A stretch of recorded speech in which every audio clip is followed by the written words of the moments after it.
Hi, I just heard something. I just tuned into something that was so uplifting that I thought I would take the opportunity to come along here and just have a little chat. Now, so actually, what I tuned into was a channeling. A dear, lovely woman, sister who channels. In this instance, it was Master Jesus, and it was such a wonderful, uplifting message that sort of dissipated the funk that I was feeling, and caused me to come here on purpose for you, because I imagine that there's a great many of us who are feeling this sort of funkness right now.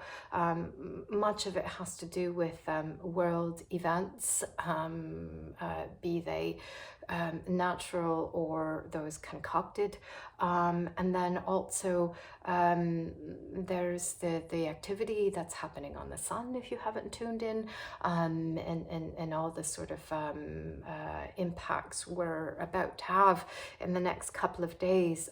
For those of you who are super sensitive, as I've discussed many times on my YouTube channel, for those of you who are super sensitive, you will have already started feeling the solar activity even perhaps before it began, in this level of intensity.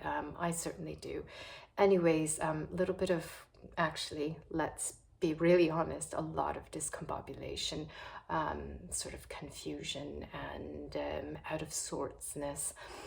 Anyways, yes, so I came here because, or I arrived here in front of you now, because I tuned into this beautiful channeling, and it's just Master Jesus saying how, we've arrived to this time, this sort of, not in his words, golden era. We are here, we're on the precipice of change. So we're taking in for lack of a better way of saying it, a shit ton of light. He didn't say that, but I understand he is quite the joker. So maybe he would have said that. Anyways, so yes, so much light coming into our body temple, that it feels really awkward. I've said so many times before, it's like your house being redone, like completely redone whilst you're living in it. So, walls being broken down and things being emptied and the foundation being reset, painting going on, dust everywhere. Maybe you have been in a house while it's being redone, and presently it's our own body temple that's being completely restructured, going from like our carbon-based cells to crystalline. Anyways, big conversations in a different video. What I actually wanted to focus upon right now is something a little bit different. I generally tend to, I think, focus on health, and sort of things that are tangible, perhaps not for everyone. However, I wanted to pop along right now and just just share a story, actually, and I will link the channeling that I tuned into this morning, by our dear sister. Gosh, I can't remember her name. I will share that in the description, in the comments below, as well as what I'm about to tell you. And this is for any and everybody, and I suppose a lot of us, who are sort of doubtful of our role in life, looking for a purpose, and just getting up and going to work, but not really, not convinced that that is what life should be, and sort of, that there's something more, but you're just struggling to sort of be on purpose, and I just wanted to let you know, and just to remind you, that just because we're here, we're breathing, you hear me as this vibration comes out of my mouth. I am a vibration. You are a vibration. Everything that you see is vibration. It's all vibration, you know. And anyhow, so what if you just breathing, seeing, hearing, sensing was enough, and you know, just your breath, your relaxation into the present moment does so much for our human family. You know, you're getting, and what is that but like coming back to love without having done much, but just arrive to the present moment, and just with a simple breath and just a sigh, like, here I am. And you know, forget about 5 minutes from now, 5 minutes ago, the things you need to do and all that kind of jazz. I mean, we've all got tons to do, but just come and be here with me and allow me to share with you this beautiful story that I came across and I've shared so many times. And yes, let's just get into it. So it's by a gentleman who died, went to the other side, and comes back to tell the story. Young gentleman, younger, called Vincent Tolman, and again, I'll share his story and how I heard it in the description below. But really quickly, he and his buddy were into bodybuilding, and they would normally buy this particular supplement in the United States, but couldn't find it at some time. It was a natural supplement that they were taking. You know, they're not into the crappy stuff. So they couldn't find it. It was no longer sold in the United States. So Vincent was able to locate it in Thailand, if I'm not mistaken. So he ordered it and, you know, got it shipped over, and he and his buddy, you know, they went to take it. There's no instructions on it. It's all in, not that there's no instructions, it's in Thai. So they, you know, they thought, well, it looks the same, it smells the same, blah, blah, blah. We'll just, you know, let's just go for it. So they took the normal amount that they did previously from their bottles that they received in the United States, which was a capful.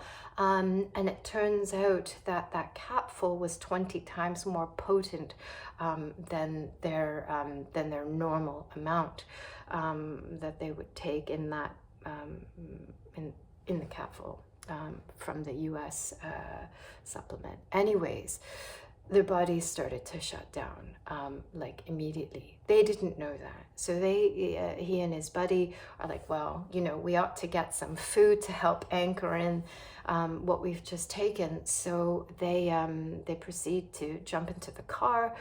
His friend is driving, and they're going to like I guess a fast food place close by, and Vincent's in the driver's seat. They're in such a state in the few minutes by the time they reach there that he's parking the car for his buddy because his buddy's like passing out. Anyways, they get themselves into the restaurant, and his buddy goes right to the counter, proceeds to start vomiting, and you know, starts vomiting, and is immediately sort of taken care of. Ambulance is called, whatever. However, Vincent himself goes straight to the loo and locks the door. It's a single-use bathroom, and he locks the door and proceeds to pass out and choke on his own vomit, and he dies. And nobody knows he's in there. So everyone's focused on the guy who's landed on the counter and blah blah. Nobody knows that Vincent is in the loo, dead, until about 45 minutes later. So clinically he's gone for about 45 minutes, but he says it was much longer than that. Anyways, So now is the interesting part of the story. So what happens is he goes out of his body and he's hovering above the restaurant, Vincent, and he sees everything that's going on, doesn't realize it's himself that's on the ground dead. He's just watching the whole thing. He hears everything because he can decode all the frequency around the sounds and whatever conversations, everything. So it's like the roof has been lifted off the restaurant and he sees everything. And here we go into the kicker. So a paramedic, the ambulance arrives and there's 3 paramedics on the scene to come and collect him. By this time, I should just backtrack for a second. When he's found by the manager, he's in rigor mortis. His body is cold. He is dead. So the paramedics come. He's put in a body bag. He's gone. So it's a couple of guys who have been on the job for a long time, and then there's a rookie. There's a new guy who it's his first week on the job as a paramedic, and so he's sat in the back with Vincent's body. Vincent's watching the whole thing, and then there's the 2 guys who have been on the job for a while. They're driving in the front.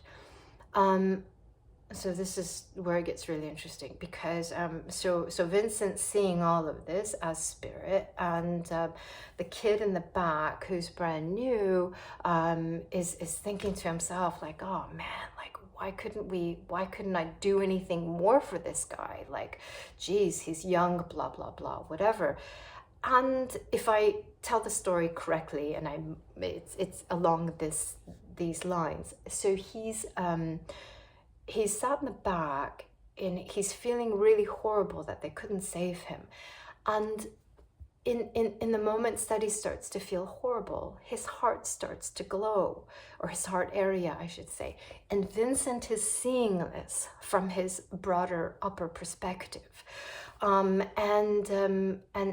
Vincent sees, as well as his heart glowing, he hears a voice from around saying, this one's not dead yet.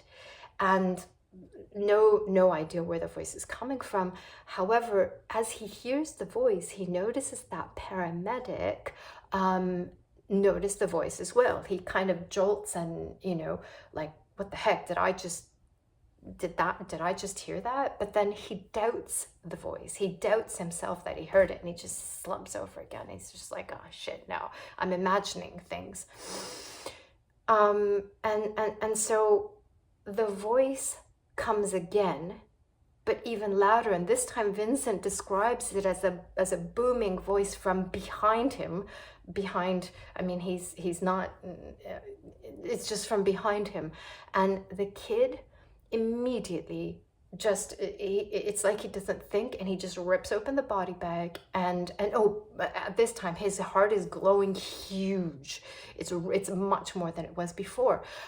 So he rips open the body bag, grabs the defibrillator, and starts to pump. And by now the paramedics in the front, they hear what's going on. They're like, you idiot, you're gonna lose your job, the first week, and blah blah blah, all this stuff. And they're totally like, on him in a not good way. Anyways, so first time he presses on his chest with the defibrillator, nothing happens. Second time he does it, he gets a beep. Now the paramedics in the front are quiet, and they're in the hospital within seconds. Okay, so that's where I'm gonna stop with the story. There's so much more to it. It's amazing. It's really brilliant. I highly encourage you to tune into it.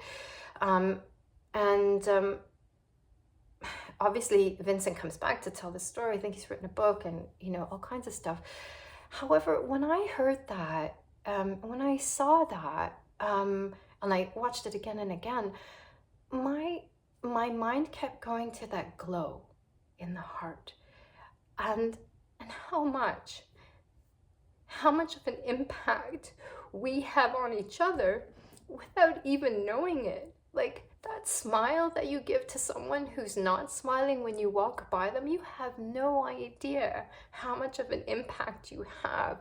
You know, touching someone's hand when they're in your presence, and you know, we never know what's going on with somebody else. And I've come across so many people when I was working at Love and Peace for All, who I just talked to them. You know, we had a big conversation. I would touch them on the arm or something while we were chatting, and there was one woman, I have to say, you know, as she was leaving, I just said, let's hug, and I didn't realize she was crying, and she just said, you have no idea how much what you've just done for me. And she didn't say anything. We just hugged, and that was it. She left. I still don't know. But I would tell this story about the paramedic, about Vincent Tolman, again and again to people all the time at any opportunity, because of the heart glowing. I mean, yours is glowing right now hearing this story. Mine is glowing, you know. And I always would say, you know, for those who are not in physical, who are around us all the time, they see it. They see it. Spirit sees it. So I'm just going to end there. Post this, and I hope you gain something from it. It's yes, esoteric, whatever you want to call it, but you know what? What do we know? What do we know? This rocked my world, and I just loved it so much.